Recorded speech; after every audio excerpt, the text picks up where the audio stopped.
നാമം കൂജന്തം രാമ രാമേതി മധുരം മധുരാക്ഷരം ആരുഹ്യ കവിതാശാഖം വന്ദേ വാൽമീകി കോകിലം. വനയാത്ര തുടർച്ച. ശ്രീരാമനും തമസാ നദി തന്നെ തീരം ഗമിച്ചു വസിച്ചു നിശാമുഖേ പാനീയമാത്രം ഉപജീവനം ചെയ്തു ജാനകിയോടും നിരാഹാരനായൊരു വൃക്ഷമൂലേ ശയനം ചെയ്തുറങ്ങിനാൻ. ലക്ഷ്മണൻ വില്ലുമമ്പും ധരിച്ചംബികെ രക്ഷിച്ചു നിന്നു സുമന്ത്രരുമായോരോ ദുഃഖവൃത്താന്തങ്ങളും പറഞ്ഞാകുലാൽ പൗരജനങ്ങളും ചെന്നരികെ പൊക്കു ശ്രീരാമനെ അങ്ങു കൊണ്ടുപോയി കൂടായികിൽ കാനനവാസം നമുക്കുമെന്നേവരും മാനസത്തിങ്കലുറച്ചു മരുവിനാർ. പൗരജനത്തിൻ പരിദേവനം കണ്ടു ശ്രീരാമദേവനുമുള്ളിൽ നിരൂപിച്ചു. സൂര്യനുദിച്ചാലയക്കയുമില്ലിവർ കാര്യത്തിനും വരും വിഘ്നമെന്നാലിവർ. ഖേദം കലർന്നു തളർന്നുറങ്ങുന്നിതു ബോധമല്ലിപ്പോൾ ഇനിയുണരും മുമ്പേ. പോകനാമിപ്പോഴേ കൂട്ടുക തേരെന്നു രാഘവൻ വാക്കുകൾ കേട്ടു സുമന്ത്രരും.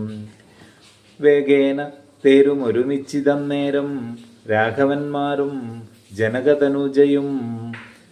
തേരിലേറിയിടാനേതും അറിഞ്ഞീല പൗരജനങ്ങളന്നേരം സുമന്ത്രരും. ചേറ്റയോധ്യാഭിമുഖം ഗമിച്ചിട്ടത തെറ്റെന്നു തെക്കോട്ടു തന്നെ നടകൊണ്ടു ചുറ്റും കിടന്ന പുരവാസികളെല്ലാം. പിറ്റേന്നാൾ തങ്ങളുണർന്നു നോക്കുന്നേരം കണ്ടീല രാമനെയെന്നു കരഞ്ഞതികുണ്ഠിതന്മാരായി പുരിപുക്കുമേവിനാർ.